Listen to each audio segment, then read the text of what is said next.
스가랴 5장 5절에서 11절까지 말씀입니다. 하나님의 말씀입니다. 교독합니다. 내게 말하던 천사가 나와서 내게 이르되 너는 눈을 들어 나오는 이것이 무엇인가 보라 하기로 내가 묻되 이것이 무엇이니까 하니 그가 이르되 나오는 이것이 에바이니라 하시고 또 이르되 온 땅에서 그들의 모양이 이러하니라. 이 에바 가운데에는 한 여인이 앉았느니라 하니 그때 둥근 납 한 조각이 들리더라. 그가 이르되 이는 악이라 하고 그 여인을 에바 속으로 던져 넣고 납조각을 에바 아귀 위에 던져 덮더라. 내가 또 눈을 들어본즉 두 여인이 나오는데 하게 날개 같은 날개가 있고 그 날개에 바람이 있더라. 그들이 그 에바를 천지 사이에 들었기로 내가 내게 말하는 천사에게 묻되 그들이 에바를 어디로 옮겨 가나이까 하니 함께 읽습니다. 그가 내게 이르되 그들이 시날 땅으로 가서 그것을 위하여 집을 지으려 함이니라. 준공되면 그것이 제 처소에 머물게 되리라 하더라. 아멘. 자, 8 환상이 스가랴서에 나오는데 오늘이 7번째 환상입니다. 5번째까지의 환상은 격려하고 힘을 주고 할 수 있다, 긍정적인 환상이었다면 나머지 셋 환상은 심판, 정신 차려라, 회개해라, 어떤 의미의 부정적인 저주의 환상입니다. 지난 토요일에 그 저주의 환상 중에 첫 번째였던 날아가는 두루마리 환상, 그 두루마리에는 도둑질하는 자들과 맹세를 지키지 아니하는 자에 대한 심판이 있다. 그래서 그 두루마리를 십계명으로 해석을 했습니다. 맹세, 하나님 앞에 한 일들을 우습게 여기는 이 맹세는 1에서 4계명, 도둑질, 탐심으로 인해서 도둑질했던 것들은 5에서 10계명, 바로 이러한 일들을 하나님 앞에서 회개하자. 그래서 지난 토요일은 탐심 그리고 헛된 말했던 우리를 하나님 앞에 고백했던 기도의 시간을 가졌습니다. 오늘은 에바라는 것이 나옵니다. 에바 속에 한 여자가 앉아 있었다. 에바는 곡식의 양을 측정하는 용기를 에바라고 합니다. 예전에 쌀집에 가면 말 그릇이 있었죠. 그러니까 되를 좀 속되게 표현했을 때 한 되박, 두 대박 이렇게 얘기를 했단 말이에요.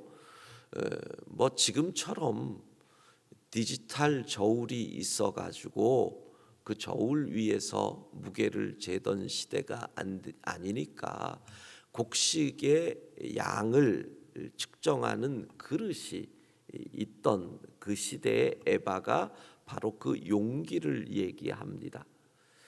그러니까 에바와 악이 연결된다라는 것은 요즘 디지털 저울도 장난을 치는데 그 시절에 저울 가지고 장난치는 사람이 없었을 리가 없지요. 바로 그 이야기를 하는 겁니다. 크기는 한 말보다 약간 큽니다.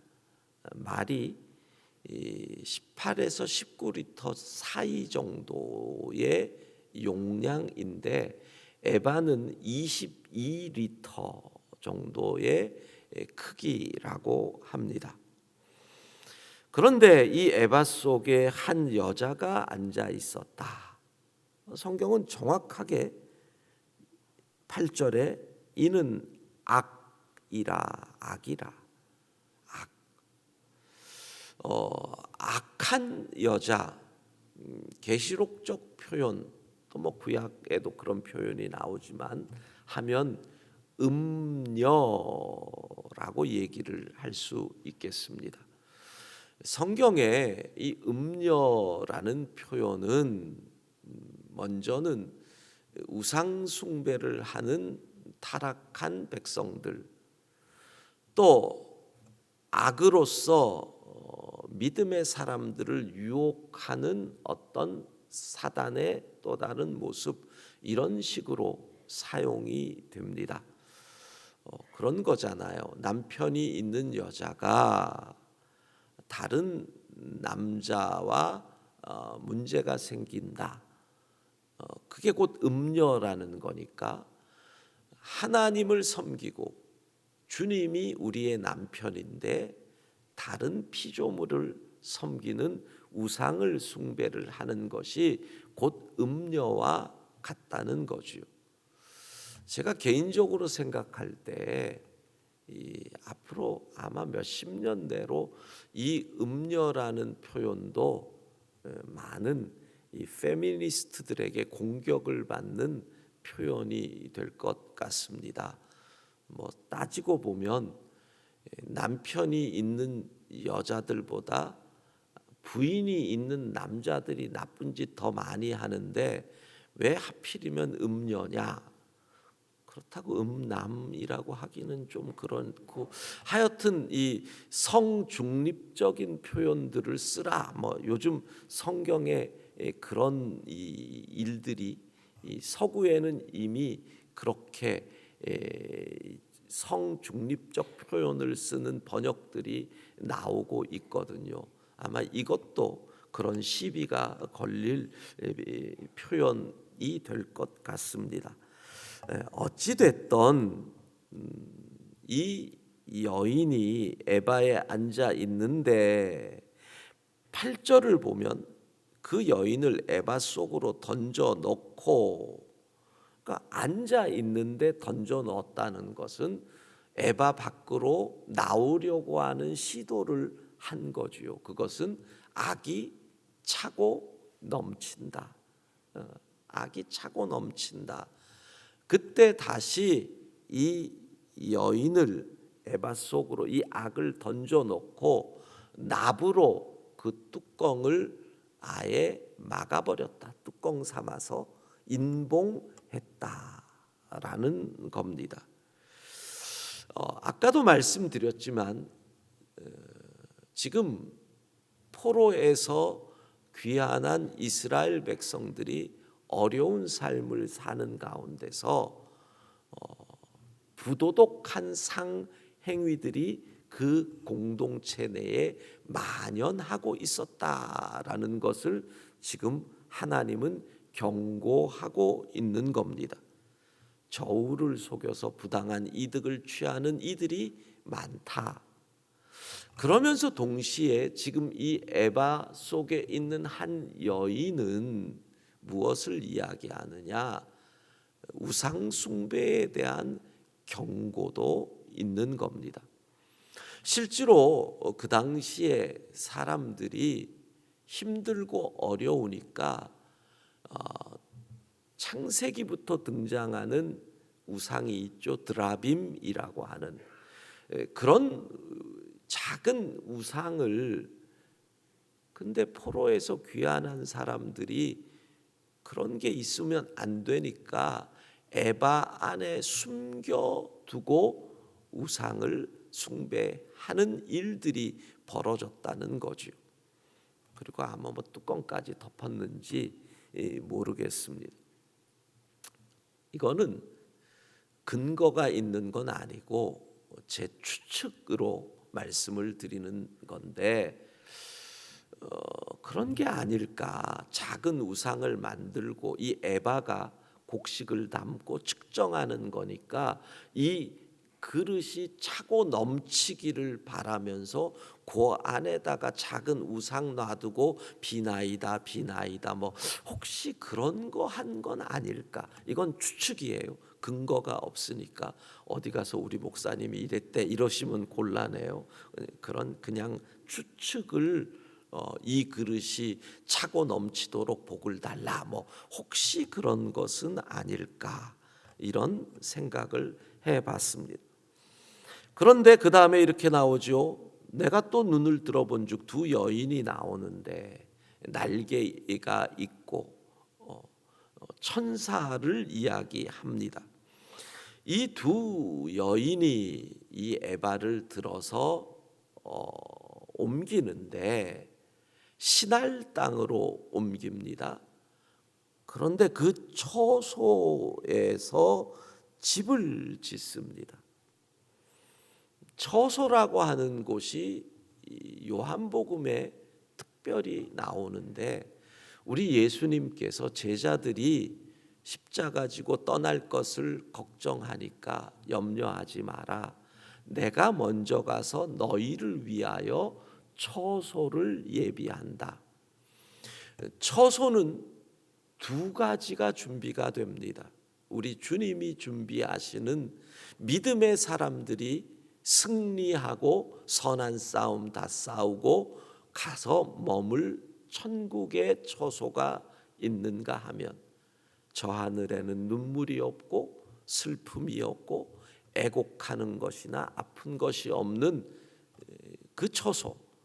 그런데 동시에 악을 행하는 자들이 심판을 받을 그 처소에 집이 지어지고 있다.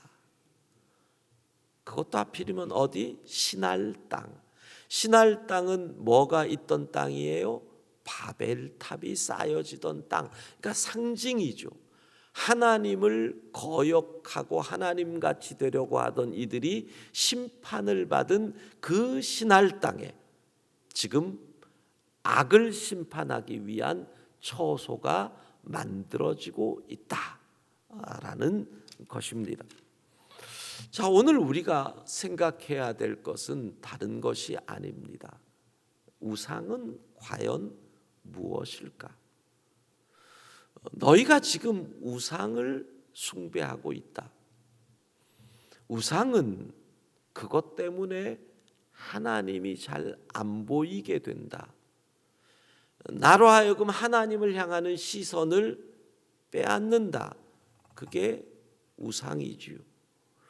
하나님과 나 사이의 관계를 어긋나게 만든다. 그게 우상이지요. 그것 때문에 내가 죄를 짓게 된다. 왜? 하나님 이상으로 귀하게 여기다 보니. 이런 모든 것들이 우상입니다. 그러면 오늘 본문에서 왜 이 에바 그릇이 문제가 될까요? 포로에서 귀환한 백성들이 성전 건축은 재건은 중단되고 그 얘기는 뭐예요? 그들의 소망과 꿈이 상처를 입었다는 겁니다. 그것 생각하고 전력하다가 막혀버리죠. 주변의 부족들은 계속 압박을 하니 경제적인 어려움이 그들에게 다가옵니다. 하루 이틀이 아니라 16년이지요. 이런 상황 속에서 돈이 갈수록 중요해지는 겁니다. 이 돈을 벌어야 되는 겁니다. 그래서 함께 돌아온 자기의 동족, 동포의 돈을 저울을 속이는 일을 하면서까지 사기를 쳐가면서까지 그 돈을 더 가지려는 이들에게 성경은 그 돈이 너희의 우상이 되었다. 골로새서 3장 5절에 나온 말씀처럼 탐심이니 탐심은 곧 우상 숭배니라. 돈이 곧 우상이 되었다는 겁니다. 예, 그렇잖아요. 돈 때문에 하나님을 보는 시선이 차단됩니다. 돈 때문에 하나님과 우리와의 관계가 어긋납니다. 그게 뭐예요? 목적과 수단이 바뀌었다는 거예요. 하나님이 목적이 되고 돈은 수단이 되어 하나님을 섬기고 하나님 나라를 위해 사용되는데 어느 순간 돈이 목적이 됩니다. 그러면 하나님은 우리에게 돈을 벌어주는 수단이 되고 우리의 돈을 지켜주는 부적이 되고 그리고 우리로 하여금 돈을 더 가질 수 있도록 해주는 수단이 되어버리는 하나님과의 관계가 어긋나는 것, 그게 우상입니다. 결국 돈 때문에 하나님의 백성이 죄를 짓게 됩니다. 저울을 속이는 짓을 합니다. 그러면 이게 우상이라는 거예요. 스가랴서 5장 6절을 보면 이런 표현이 나와요. 또 이르되 온 땅에서 그들의 모양이 이러하니라. 온 땅에 이 에바로 짓는 죄가 다 비슷비슷하다라는 거예요. 어디나 돈 때문에 죄 짓고 돈 때문에 하나님을 향한 시선이 빼앗기고 돈이 우상이 되더라는 거예요. 어디서나 온 땅에서. 생각해 보세요. 지금 이 시대도 인플레로 인한 물가 상승, 전쟁으로 인한 어려움, 침체, 온갖 위기가 우리에게 다가오죠. 어려움의 시기가 되면 될수록 돈이 우상이 되기 딱 쉽다라는 얘기. 바로 이 시대예요. 온 땅에서 그들의 모양이 이러하니라. 물질 때문에 하나님이 안 보여요. 오늘 아침에 뉴스를 봤더니 인천의 미추홀에서 비극이 일어났더라고요. 일가가 다 죽었는데 아이 셋의 부부, 아빠가 주식을 투자했는데 안 됐대요. 사업이 어려워졌대요. 그래서 우울증까지 오고 그러다가 아이 셋과 아내를 죽이고 자기가 극단적 선택을 했어요. 그 돈이 뭐길래? 그 돈이 뭐길래?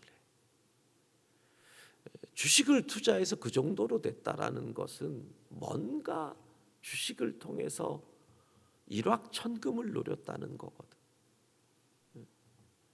결국은 큰 돈 벌겠다고 그렇게 되어 가는 비극을 오늘도 우리는 아침에 뉴스를 통해서 접합니다. 지난 토요일에 이어 오늘 우리의 기도는 뭐겠습니까? 돈으로 인해서 누군가를 속여서 내가 부당한 이득이 뭐예요? 불법적인 이득이에요. 내가 받아야 할 적당한 이득, 그보다도 더 많은 이득을 얻는다. 그러면 부당한 이득이죠. 그랬다면 하나님 앞에 회개해야 합니다. 그게 오늘 우리가 기도해야 될 내용입니다. 그리고 간구해야 됩니다. 하나님, 돈이 나의 우상되지 않게 하옵소서. 돈 때문에 가족이 싸우고 가족이 평안하려고 돈을 버는 건데 싸울 이유가 뭐가 있어? 우상이 된 거죠. 우상이 된 거죠. 하나님, 돈이 내 우상되지 않게 하여 주옵소서. 오늘 아침 다시 우리의 시선을 주님께로 향하는 오늘 이 시간 되기를 소망합니다. 기도하겠습니다. 하나님, 세상이 힘들고 경제가 어렵다고 우리의 시선이 주님을 향하는 것이 아니라 물질로 향하는 것은 아닌지, 물질 때문에 싸우고 물질 때문에 갈등하고 물질 때문에 누구와 원수가 되는 이 세상 속에서 주님 바라보고 모든 것을 공급해 주시는 주님 신뢰하고 오늘도 정직하게 성실하게 땀 흘린 것의 열매를 바라보며 살아가게 하옵소서.